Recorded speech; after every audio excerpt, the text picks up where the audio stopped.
No me lo digas, quieres minimizar el ruido para conseguir la foto perfecta. ¿Pero sabías que se puede medir el ruido de esa foto? Cuando hacemos una foto captamos luz. La diferencia entre el valor teórico de esa luz y el valor que finalmente registramos en cada píxel es lo que en fotografía digital llamamos ruido. Puede ser granulado, cambios inesperados en el color o patrones. Y aunque no siempre tiene por qué ser malo, entenderlo bien es la clave para poder controlarlo. Podemos clasificar el ruido de muchas formas, por el efecto que produce, si es de luminancia o crominancia, por la fuente que lo provoca, si es de disparo o de lectura, o por su disposición, si es aleatorio o de patrón fijo. En este vídeo nos vamos a centrar en esta última clasificación. Sea cual sea, todo el ruido se puede medir y cuantificar objetivamente. No es que tengamos la sensación de que un determinado sensor o un modelo de cámara sea mejor que otro en términos de ruido. Es que se puede medir objetivamente. ¿Cómo se mide el ruido? Empecemos por el aleatorio. Imaginemos que fotografiamos una tarjeta gris.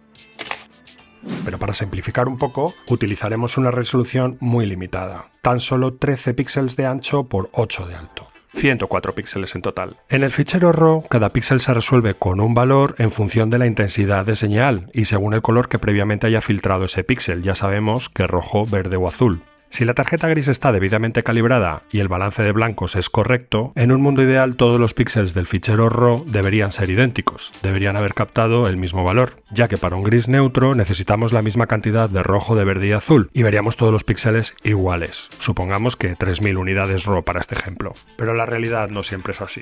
Siempre va a haber valores un poco más altos o un poco más bajos, que van a producir valores más brillantes o más oscuros en el fichero RAW. Y como te puedes imaginar, esa diferencia es por el ruido.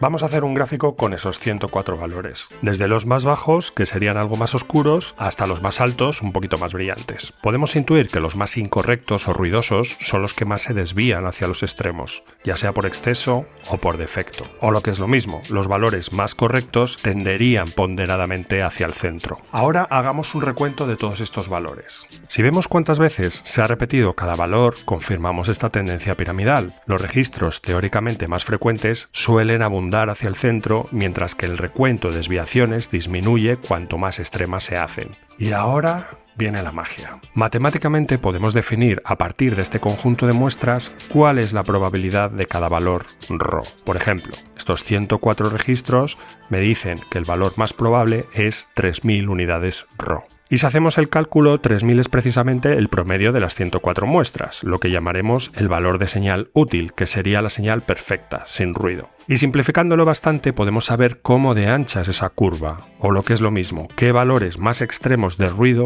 puedo llegar a esperar. También podremos saber el valor concreto de ruido específico de cada píxel. Todos estos valores se pueden calcular en Excel con una simple función, pero no me voy a enrollar con las mates. Si alguien está particularmente interesado en un tutorial más técnico, dejádmelo saber. Lo interesante aquí es que podríamos creer que el valor correcto de señal sería el que más se ha repetido, cuando ya hemos visto que no es así. Todo el peso de las muestras a la derecha del gráfico empuja a la mayor probabilidad hasta centrar la señal útil en el valor de 3000 unidades RAW. Ahora que conocemos esta señal útil, podemos comparar y saber qué píxeles han funcionado mejor y qué píxeles se han alejado más de ella. Bueno, todo esto está muy bien, pero medir el ruido en términos absolutos no tiene ningún sentido, no arroja ningún valor interesante para el análisis. Si yo solo veo esta simple gráfica con las variaciones de un píxel a otro, no puedo saber si estoy o no ante una imagen ruidosa. Lo que veo es mucha diferencia y podría creer incorrectamente que estoy ante una imagen muy desequilibrada. Lo que pasa aquí es que nos falta información, porque si te fijas, solo estamos viendo el intervalo de variaciones. Si mostramos el rango completo de posibles valores RAW para una cámara estándar de 14 bits, por ejemplo, la cosa cambia, ¿verdad? Los píxeles están mucho más equilibrados, parecen prácticamente iguales y por tanto podríamos creer que la imagen estaría perfecta. Pues en un caso y en otro estamos viendo exactamente las mismas medidas. Lo que cambia está en si solo vemos las diferencias de ruido o si vemos todo en su conjunto, ruido y señal útil. Esto es lo que pasa con el ruido en fotografía, debemos relacionarlo siempre con la señal útil. La proporción entre la señal útil, la señal perfecta y el ruido que acompaña a esa muestra en cada píxel es lo que conocemos como relación de señal a ruido, o SNR por sus siglas en inglés. Es como si me dices que ayer saliste a fotografiar y te salieron mal 4 fotos. Si no me dices nada más, pensaré que te fue muy mal. Pero si resulta que disparaste 100 veces, pues enhorabuena. ya que por cada foto mala conseguiste 24 buenas. En esta situación, el ruido serían las 4 fotos malas, la señal útil las 96 fotos buenas. La relación señal a ruido sería la proporción 24:1. Debemos contemplar todo en su conjunto, señal y ruido, para saber si el resultado es bueno o malo. Y esto es la SNR, que siendo rigurosos solo se puede medir por píxel, ya que cada píxel incorpora su propia señal y su propio ruido. Sin embargo, puedes extrapolarla a toda la foto promediando o calculando específicamente sobre áreas significativas, como veremos más adelante. ¿Y en qué magnitud se expresa la SNR? Como la relación señal-ruido es eso, una proporción, puedes expresarla en la medida que tú quieras, siempre y cuando utilices la misma medida para señal y para ruido. Por ejemplo, si mides la señal en electrones y el ruido también en electrones, tendrás un valor SNR directo. Pero, ¿y si lo quieres expresar de otra forma? Aquí es donde entran en juego las conversiones. Supongamos que la señal de un píxel es de 10.000 electrones y el ruido es de 1000 electrones. La SNR es de 10:1 o simplemente 10. Pero podemos convertir ese valor a pasos o EVs. Cada paso o EV representa un doble o mitad. Por eso lo pasamos a una escala logarítmica en base 2, es decir, aproximadamente 3,3 EVs. Los decibelios es otra escala logarítmica, pero esta vez en base 10. Y la fórmula de conversión sería esta. Así, 10:1 en SNR se traduce a 20 decibelios. Fíjate que al medir la proporción de señal a ruido y no el ruido a secas, cuanto mayor es el valor en decibelios, el resultado es mejor. Más señal tenemos respecto al ruido.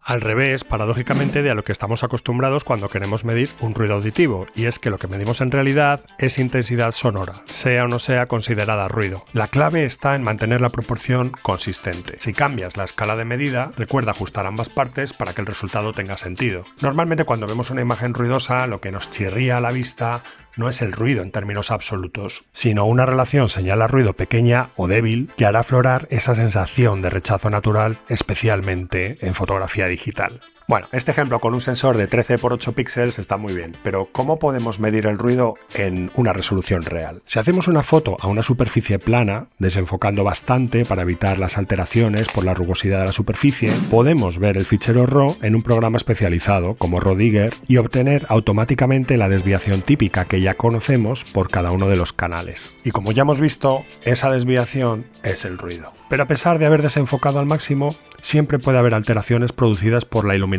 de la escena o por desajustes en la lente, por lo que siempre es más aconsejable acotar una muestra suficientemente pequeña como para concentrarnos en un área uniforme y suficientemente grande como para evitar el sesgo de algún valor atípico. Tomando una muestra por defecto, este es el ruido por cada uno de los 4 canales de esta muestra en el fichero RAW, el rojo, el azul y los 2 de verde. El ruido de patrón fijo está causado por diferencias, que irremediablemente siempre habrá, en la sensibilidad de los píxeles del sensor y la circuitería de la cámara. Puede aparecer como un patrón repetitivo, con líneas verticales y horizontales generalmente, y es especialmente visible en tomas de larga exposición o con ISOs altos, o sea, cuando la señal está muy amplificada. Podemos obtener una muestra de este patrón de ruido fijo haciendo una foto negra, es decir, que no entre nada de luz. Para ello dejamos la tapa puesta, el objetivo en manual, la obturación más rápida que tengamos y el ISO al mínimo. No queremos que entre luz. Si además lo hacemos en un cuarto a oscuras, mucho mejor. Vamos a hacer una secuencia de varios disparos. Después promediaremos en Photoshop. Nos vamos a ir a Archivo, Secuencia de comandos, Cargar archivos en pila y seleccionamos las fotos negras y aprovechamos a crear el objeto inteligente ya de paso.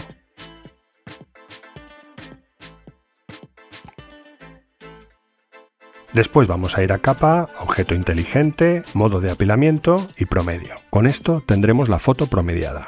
Ahora, control L o comando L para sacar niveles y si los comprimimos, ahí empezaremos a ver el ruido de patrón fijo provocado por nuestro sensor. Como ves, suele estar distribuido en filas y columnas asociadas a los componentes internos que comparten entre ellas. Este tipo de ruido está relacionado con las imperfecciones del sensor y la circuitería de la cámara y puede corregirse parcialmente con calibraciones internas de la cámara. Es lo que se conoce con la técnica de Dark Frame Subtraction. En Canon, por ejemplo, lo veremos como reducción de ruido en largas exposiciones. Cuando esta función está activada y después de capturar una foto con una exposición larga, la cámara cierra el obturador pero toma automáticamente una foto negra con el mismo tiempo de exposición para calcular el patrón de ruido fijo generado por esa velocidad de obturación. Luego, la cámara resta ese dark frame de la imagen original para reducir el ruido de patrón fijo y el ruido térmico, dando como resultado la foto corregida. Ten en cuenta que este proceso duplica el tiempo necesario para capturar una foto, ya que la cámara realiza la segunda exposición inmediatamente después de la primera. Así que si usas obturador mecánico, no te asustes si haces una exposición de 30 segundos y después de escuchar que se cierra, sigues viendo la lucecita roja sin que la cámara haga nada. Pasado el segundo tiempo de obturación, todo vuelve a su cauce. En astrofotografía avanzada y en fotografía nocturna, donde apilas varias imágenes para mejorar justamente la relación señal-ruido, es común crear tus propias fotos negras de manera manual. Esto se hace separadamente de las tomas principales, permitiéndote un control más preciso y consistente, además de no tener que duplicar el tiempo de exposición por cada foto. Hemos aprendido qué es el ruido, cómo identificarlo, cómo medirlo y alguna forma de compensarlo. Pero recuerda que para controlarlo es clave comprenderlo. La luz siempre va a ser tu mejor aliada contra el ruido. Y subir el ISO para una exposición equivalente, sin ajustes de revelado. ¿Mejora o empeora la relación señal-ruido? Pues la respuesta podría sorprenderte.